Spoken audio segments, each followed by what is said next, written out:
Mesdames et messieurs, bonjour, ravi de vous retrouver. Bienvenue à cette nouvelle édition de notre programme Autour du monde concernant notre continent, l'Afrique. Et commençons l'édition d'aujourd'hui, du lundi 29 avril 2024, avec le président Abdel Fattah el-Sisi qui vient de recevoir au palais présidentiel de l'Ittihadiyya son homologue bosnien, Denis Bečirović. Les deux chefs d'État ont passé en revue la garde d'honneur. Les entretiens entre el-Sisi et Bečirović porteront sur les moyens de renforcer les relations bilatérales sur tous les niveaux, ainsi que sur la conjoncture régionale, surtout la situation à Gaza. Les dirigeants doivent aborder également les dossiers internationaux d'intérêt commun.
Et enchaînons avec le président Abdel Fattah el-Sisi qui a inauguré un centre de données et d'informatique en nuage. Eh bien, l'Égypte est stratégiquement positionnée pour dominer les marchés des centres de données en Afrique et en Moyen-Orient. C'est ce qu'a déclaré hier le président Abdel Fattah el-Sisi lors de l'inauguration du géant centre de données et d'informatique en nuage sur la route d'El Ain Sokhna. Plus de détails avec Daliaka. Le président Abdel Fattah el-Sisi a inauguré ce dimanche 28 avril un géant centre de données et d'informatique en nuage sur la route de Ain Sokhna. Il s'agit d'un pas très important sur la voie de la transformation numérique en Égypte. C'est le premier centre à offrir des services d'analyse, de traitement de données massives et d'intelligence artificielle au Moyen-Orient et en Afrique. 15 entreprises locales et internationales opèrent dans ce géant centre de données où travaillent plus de 1200 ingénieurs et employés. Le président a affirmé que les efforts déployés pour développer ce domaine en Égypte sont inédits, critiquant les appels de certains à arrêter ces projets et affirmant que ce qui a été réalisé en Égypte était un rêve. Ces sites sont entièrement sécurisés et personne ne peut jamais les cibler, a affirmé le chef de l'État. L'Égypte est stratégiquement positionnée pour dominer les marchés des centres de données en Afrique et au Moyen-Orient, s'est félicité le président, ajoutant que l'installation de centres de données dans le pays réduit de près de la moitié le temps et le coût du transport des données. Pour sa part, le ministre de la Communication et des Technologies de l'Information, Amr Talat, a souligné qu'il y a entre 150 000 et 180 000 jeunes hommes et femmes travaillant dans le domaine de l'externalisation numérique, dont 60% au premier niveau, 25% au niveau intermédiaire et 15% au niveau avancé. Le centre fournit des applications liées à l'intelligence artificielle et à l'analyse qui servira les preneurs de décision à tous les niveaux. Le centre utilise la technologie de l'informatique en nuage, l'intelligence artificielle pour la prestation de données précises et temporelles aux divers organismes gouvernementaux. La stratégie visant à faire de l'Égypte un centre de données est en cours depuis plus et va de pair avec la poussée numérique du gouvernement, a précisé le ministre de la Communication. Il a conclu que le ministère de la Communication et des Technologies de l'Information est ferme dans son engagement à favoriser une Égypte numérique avec pour objectif primordial de cultiver une société numériquement habilitée qui imprègne tous les aspects de la vie quotidienne.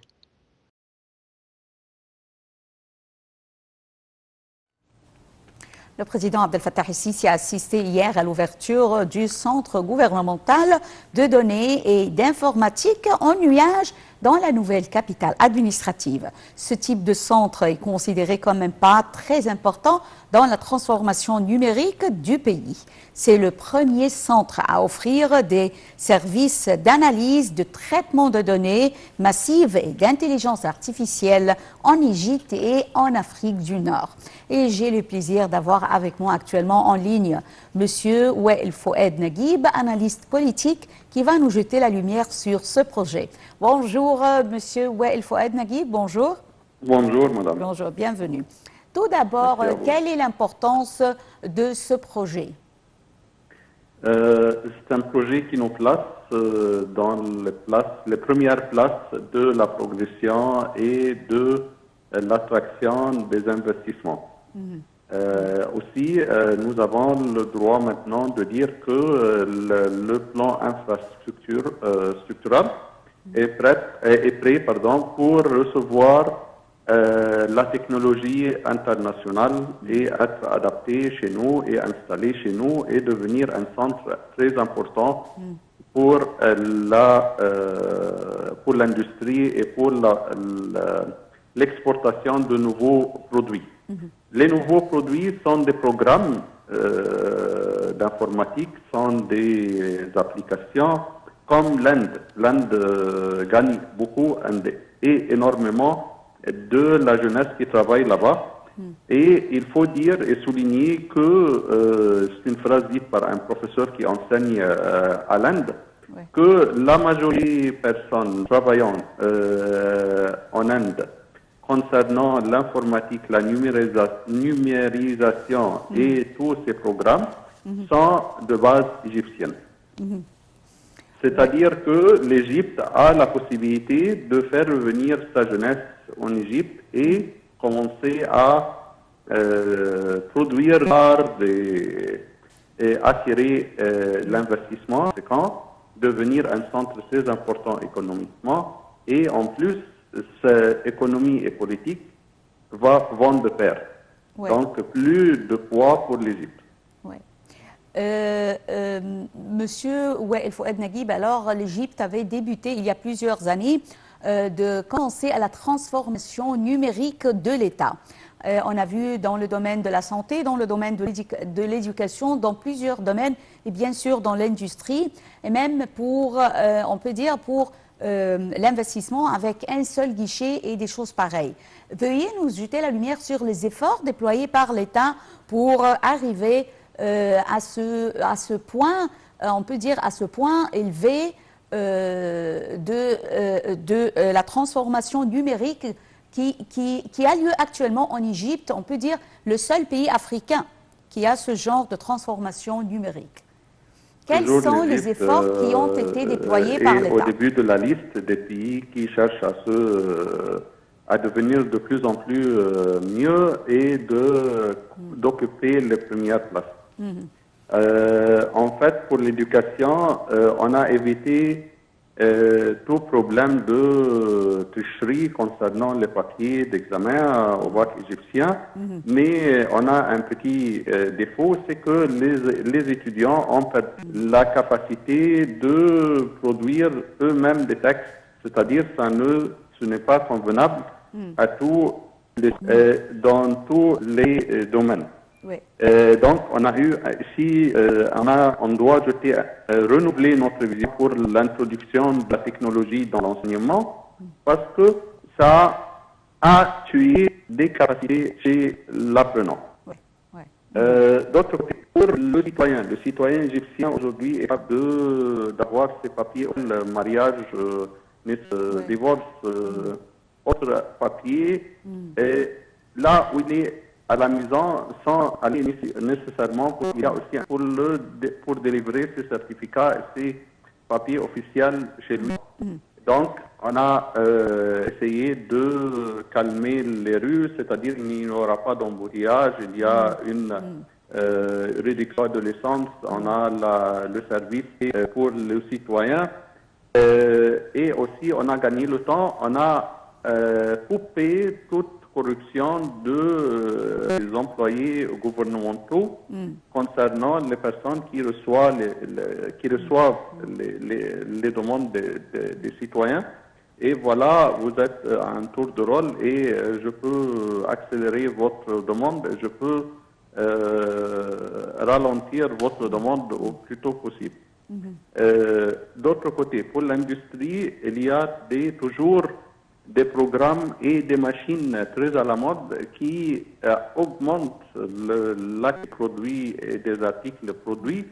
Et donc, ceci facilite l'exportation, ce qui signifie plus de dollars, ce qui signifie l'augmentation de la valeur de la livre égyptienne, la diminution de l'importance du dollar, et donc le déficit économique, donc plus de pourcentage d'économie, de croissance économique, donc plus de sécurité sociale, plus de projets, plus d'augmentation des revenus mensuels, et donc plus de services donnés.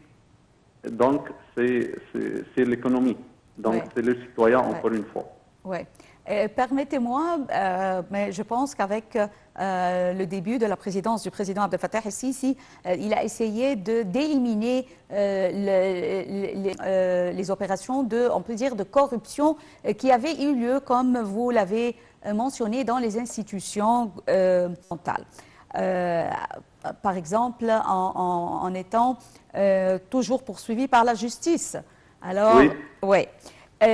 Passons à un autre sujet, alors, en ce qui concernant notre projet d'aujourd'hui, le Centre gouvernemental de données et d'informatique. Alors, le président Abdel Fattah el-Sisi a souligné qu'avec la création de centres de données et de cloud computing, la performance du gouvernement changera à tous les niveaux.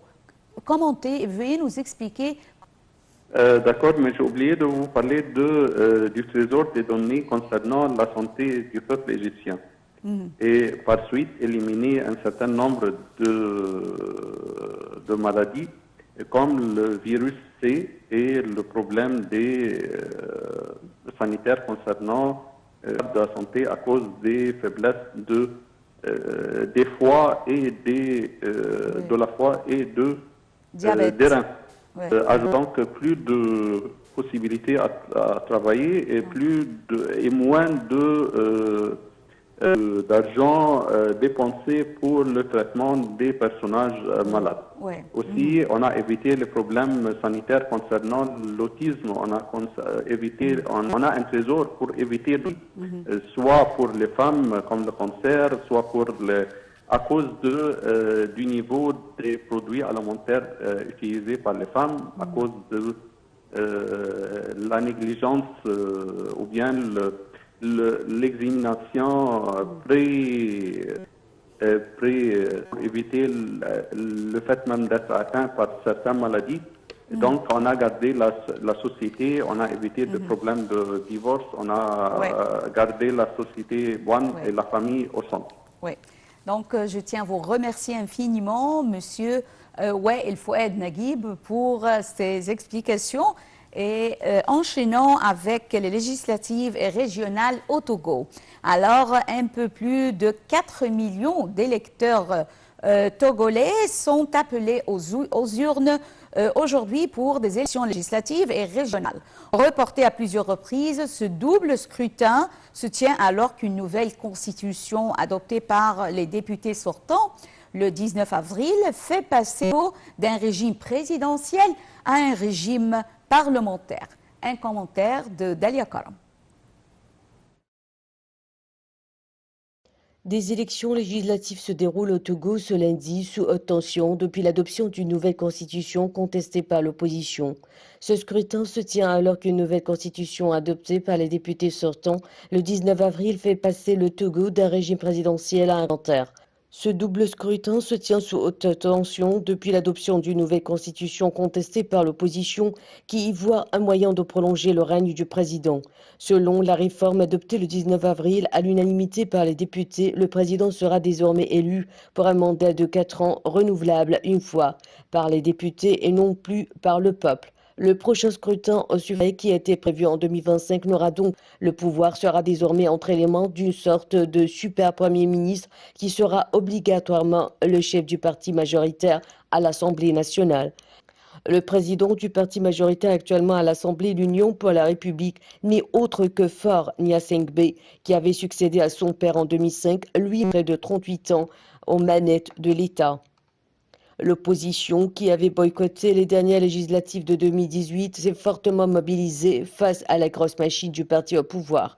Elle a tenté durant la campagne de transformer ces élections en référendum pour ou contre le nouveau texte. Le scrutin sera observé à la loupe depuis le Quai d'Orsay. La France, ex-puissance coloniale et alliée traditionnelle de la dynastie Gnassingbé, est particulièrement sensible à la stabilité du Togo dans cette région volatile d'où elle est peu à peu chassée après les récents coups d'État au Mali, au Burkina Faso et au Niger.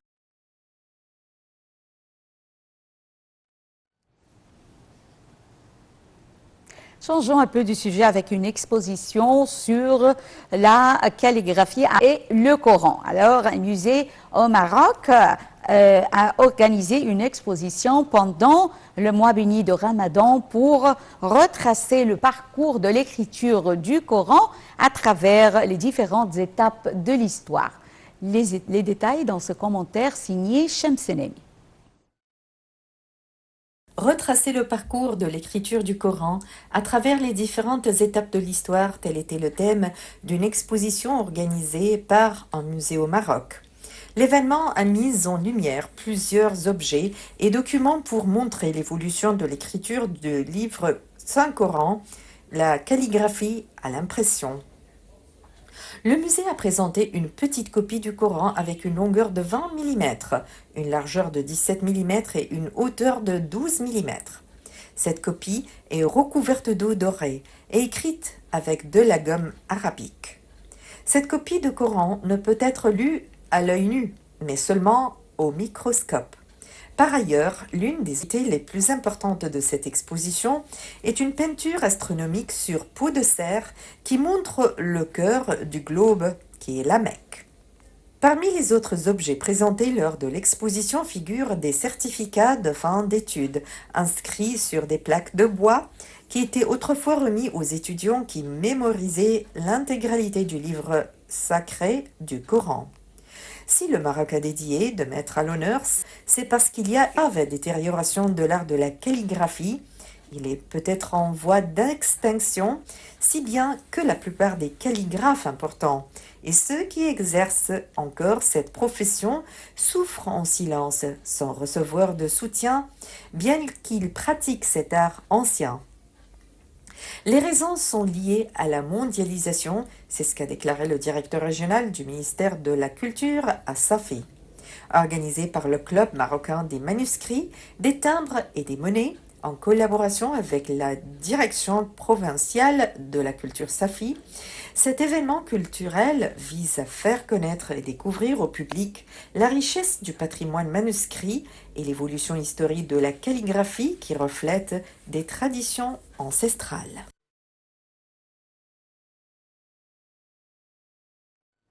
Mesdames et messieurs, avec ce commentaire, nous arrivons à la fin de cette édition de notre programme Autour du monde. Merci pour votre fidélité à Nile TV International. Restez avec nous et bonne journée. Au revoir.